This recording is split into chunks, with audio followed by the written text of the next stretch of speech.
can I cook an entire Thanksgiving dinner for 20+ people on one grill? Let's go find out. Today I'm gonna be cooking on the Halo Prime1500 Pellet Grill. We're gonna smoke a turkey that is from a very special place, and we're gonna be cooking potatoes on the smoker. Low-carb zucchini and squash casserole with fresh mozzarella and basil. It's delicious, let me tell you. Another low-carb dish, if you can't do mashed potatoes, we're gonna also be doing mashed rutabaga, smoked mashed rutabaga. And yes, not low-carb, homemade stuffing, which is my personal favorite Thanksgiving Day treat. And yes, we're gonna be making gravy and homemade turkey stock. I'm gonna be smoking everything at 300 degrees using mesquite and apple pellets. Everything is gonna be broken down into chapters below, so if you wanna skip to the turkey or if you wanna skip to the stuffing, XYZ, you can click down below and skip ahead to whatever kind of recipe you wanna see. And all of the recipe and links to all the tools and seasonings I use will be listed in the description below. Before we get to throwing the turkey on, I like to do this first. Get started with my turkey stock because this actually takes the longest, and this is one of the only things that I'm not cooking on the grill. So you wanna start with the neck. Trust me, you want these in your stock. It is fantastic and so much flavor and so nutrient dense. Now, be careful with the turkey neck because it is very tough. So you want to have a knife that has a real wide top to it so that you can basically smack the knife through the turkey neck, okay? And you wanna chop that turkey neck into, 1 to 1.5 inch chunks so that we have that to spread around the bottom of our pot. Go ahead and put your pot on your stove at about medium heat for right now with a little bit of oil in it. And once that oil is hot, go ahead and throw the neck right into that hot oil and season that with a little bit of salt and pepper. This is the only time I season my stock before it's done. And we just want to brown those pieces up real nicely on all sides before we add in our vegetables. Speaking of our vegetables, 2 to 3 carrots, 2 to 3 stalks of celery, and about 4 to 5 cloves of garlic and 1 whole onion. And you really don't have to be fancy or chop these any kind of way. You just want to rough chop, large dice, whatever you want to call it, right into the pot because, and leave the leaves on your celery. Tons of flavor there. Go ahead and throw your vegetables and your garlic right into your pot and get that all stirred up. 4 to 6 minutes here. Now, this next part is optional with your turkey stock, but I find that it does add a ton more flavor and it's a little bit of a cheat. So I want you to get 1 32-ounce container of turkey stock, unsalted, okay? Now, if you want to do salted, you absolutely can. I prefer unsalted because I like to control how salty my broth tastes. Once you add that 1 32-ounce container, scrape off the fond that's accumulated at the bottom of the pan. That is 1000% flavor. And then you're gonna add about 64 ounces of warm water and you're gonna really fill up that pot. And now you're gonna add some fresh sprigs of thyme, some fresh sprigs of rosemary. Feel free to add as much of this as you want depending on how much you like those flavors. Now, it's easy. Just bring that to a low rolling boil, turn it down to low to simmer, and you're gonna simmer this for the next 4 to 6 hours until it's pretty much reduced by half. And there you go, there you've got your stock. And at the end of that 4 to 6 hours, or it's reduced by half, you just wanna take out a fine mesh strainer and just strain off everything else. So you're just left with just your beautiful, delicious, extremely aromatic stock. And when I say extremely aromatic, I'm telling you, your entire kitchen will fill with an amazing aroma just from the turkey stock. And then set it aside because we're gonna use it for our gravy, we're gonna use it in our potatoes, we're gonna use it, we're just gonna use it. Like I mentioned, this turkey is from a very special place. This is a pasture-raised turkey, and they grow them plump, and they grow them strong at Copley Farms in Wattsburg, PA. It's just an incredible place that I'm lucky to have near me. I'm pretty sure these turkeys have adamantium in their bones because it was almost impossible to cut through this turkey backbone. So this was a 17-pound turkey. So if you're lucky enough to have a farm near you that does pasture-raised turkeys, I highly encourage you to go support them and get yourself a pasture-raised turkey. Probably one of the most important parts with your turkey is the brine. You can make your own brine, you can buy a store-bought brine just like I did. I'm using one from Cosmos Q. I particularly really like this brine. I've done it on several turkeys, I've done it on several chickens. Remove your turkey, dry it off, pull out all the giblets and all that fun stuff because we are going to use that later because that is just intense flavor and quite honestly, it's full of nutrients. So it's really easy. You just follow the directions in the bag, fill it up with water, water, dunk your turkey in it, and let it sit. And the directions on the bag say to go 1 pound per hour, so 17 hours on my turkey. I got busy and went 24. It'll be fine if you go over, okay? Make sure you do this 2 days ahead of time so you can brine and then let it rest in your fridge uncovered. Because once you pull it out of the brine, you wanna let it sit in your fridge uncovered for another 24 hours for that skin to really dry out, especially if you're gonna fry it. After that 24 hours is up, just pull out that turkey, lay it down, dry it off again with some paper towels inside and out. And I'm just using Cosmos Q's Hot Dirty Bird. It is one of my favorite seasonings for a Thanksgiving turkey, pretty much for any bird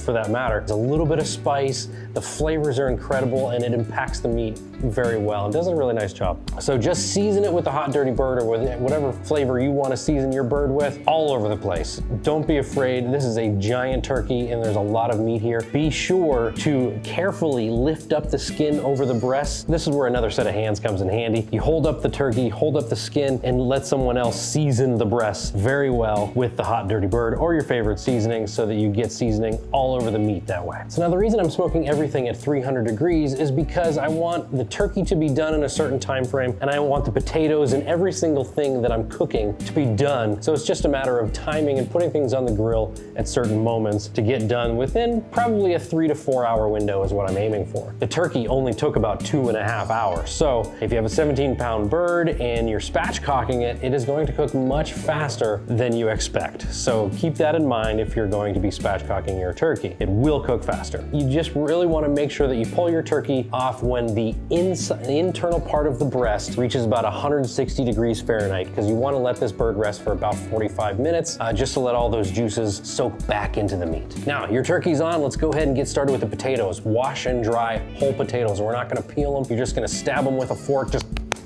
and then you're gonna rub them with oil. We're only cooking at 300 degrees here, so feel free to use olive oil or your favorite oil and season them heavily with salt and pepper all over. And then just place them on the top rack of your smoker or in your oven if you're using your oven, and I'm gonna smoke them at the 300 for 60 to 90 minutes or until I can really easily puncture them with a fork and get my food processor ready. This part's pretty easy. You're just gonna take a masher, an old school masher. The one that I'm using is actually from my grandma's and I've had for the last 20 years, believe it or not. So I'm thankful that I still have that smasher of hers. So I'm gonna take that smasher, I'm just gonna smash every single one of these potatoes, and then I'm just gonna add them into the food processor, 3 to 5 at a time, because you don't wanna overload your food processor, and just run it until everything becomes creamy, skins and all. Now what you're doing here is you're taking the flavor from your smoker and the flavor from the seasoning and the skin and the potato and combining them all into one giant mashed potato. But we're not done there. Once you're done mixing them all together, now we're going to take everything, put everything into a big bowl and add your favorite toppings. Salt, pepper, sour cream, definitely more butter,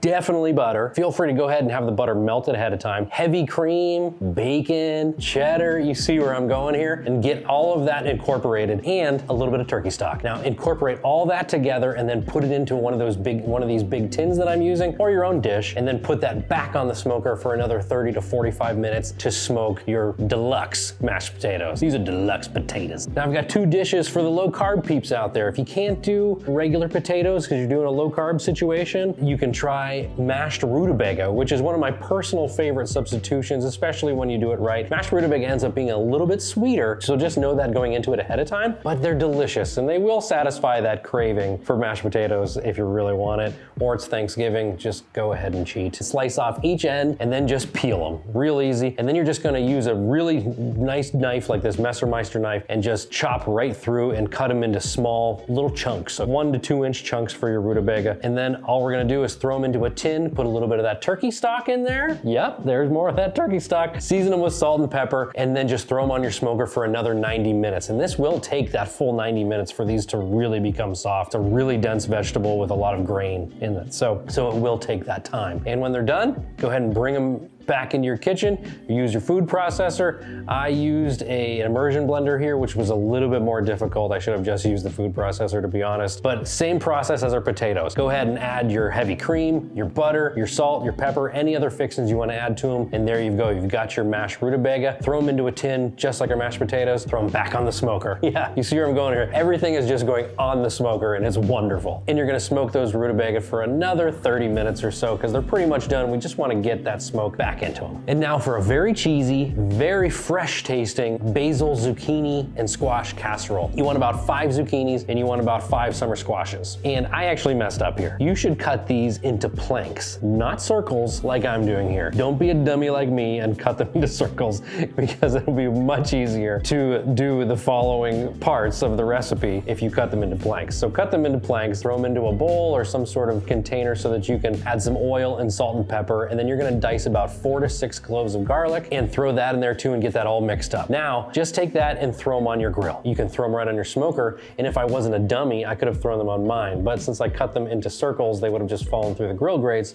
so I put them on my griddle. Good to have a griddle too. And this is the Halo 2-burner griddle, and to be honest, I'd much rather have this 2-burner than a 4-burner of almost anything else. We'll talk about that in another video though. And now just cook the squash and the zucchini for about 5 to 8 minutes until they become soft. Rip them off your grill and then take them inside, and now we're gonna add them to a tin and we're just gonna layer them down. Get a layer of squash and zucchini down into your tin and add some fresh basil leaves and some fresh mozzarella, and then just repeat that process all the way up until you've got a nice layer of everything in there. And this is going to be a cheesy and fresh and really nice fresh hints of basil throughout this. And then we're gonna throw it on the smoker for another 30 to 45 minutes until that gets more smoke. And now onto the stuffing, my personal favorite part. You wanna have about 1.5 loaves of bread. So take your bread out of the package the night before and just let it sit out on your cutting board and get a little, you know, old. If you forget to do that, just go ahead and put your oven to 225 degrees and put your bread in your oven and just let it cook for about 10 to 15 minutes until it starts to get that like toasty, stale kind of texture. Then you're gonna want a cup of unsalted butter, 3 cups of diced sweet onion. This is roughly 2 large onions here. 2 cups of diced celery, 6 garlic cloves, and you wanna mince those up. And you want some fresh chopped sage. You want about 3 tablespoons worth. You want about 3 tablespoons worth of fresh chopped parsley as well. And then you want 3 tablespoons worth of chopped fresh rosemary. And here we're gonna add in 2.5 cups of our homemade turkey stock and 2 large eggs. Now all you wanna do is slice up the bread into little cubes, like, I don't know, 1-inch cubes. Then just go ahead and put those bread cubes into a tin. Now we're gonna go ahead and cook up all of our vegetables together. Go ahead and melt your cup of butter in a large skillet. Add in your onion, celery, and garlic with a big pinch of salt and pepper. And you wanna cook for about 8 to 10 minutes. And then you wanna stir in your sage, parsley, and rosemary. Cook for another minute and then stir in a cup of the turkey stock. Just pour the onion celery mixture all over your breadcrumbs and toss it to coat. And then in a small bowl on the side, go ahead and whisk together the remaining cups of your turkey stock and 2 eggs. Pour that mixture onto the bread cubes and fold the cubes over until they're thoroughly combined.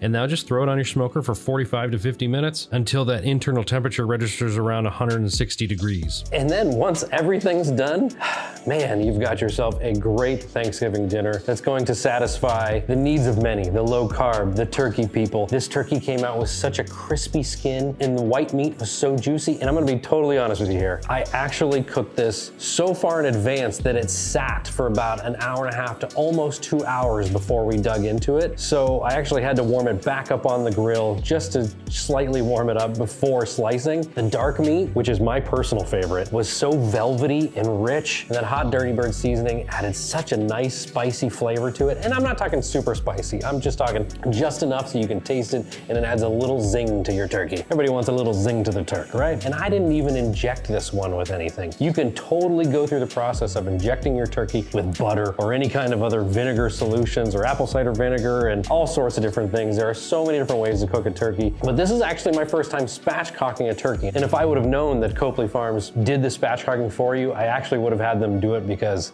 I need some new scissors after cutting this baby up with its adamantium bones, right? Everybody loved the turkey. Everybody loved everything. I am thankful that I get to cook for so many people because I really enjoy that. That's what makes me happy, is making other people happy through food, especially Mr. Winston Churchill, the Beagle. So as always, I appreciate you. Thanks for watching, and I wish you all out there a very happy and a very special and a very safe Thanksgiving. Thanks for watching. I'll see you on the next one.